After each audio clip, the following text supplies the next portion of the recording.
accountability is basically the antithesis of feminism. And I also think that masculinity represents accountability. Hit me with it.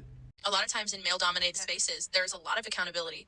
But whereas women-dominated spaces, you bend to the rules, you allow certain things to go past, and you allow a lot more inefficiency because of the emotions to take place.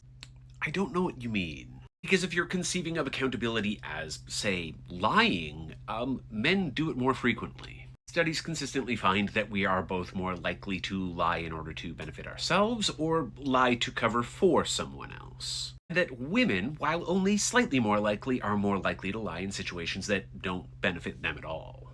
And probably because emotion is a factor in accountability. Feeling contrition, regret, guilt.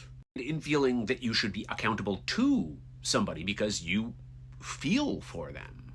And while that's great in some aspects when it's complemented with masculinity, because I don't want people to get the vibe that we're just dogging on femininity. Then you probably shouldn't dog on femininity so often. There is a weird little sleight of hand here, though, that I'll point out, which is substituting femininity for feminism. I'm not quite sure why she's done that, but I'm not quite sure why anything that comes out of her mouth does in the first place. Right. We're dogging on the fact that feminism doesn't hold people accountable and doesn't ever protect women's actual mental stability. I'm reminded here of Hitchens' razor, which states that that which can be asserted without evidence can also be dismissed without evidence. There is an awful lot of misogynist sound and fury in this rant, and not one bit of substance. It just encourages mental instability because feminism profits off of that mental instability. Yes, because as we all know, feminism is a profit-making machine first and foremost. What the actual fuck? There are also toxic versions of, like, toxic femininity really does exist, and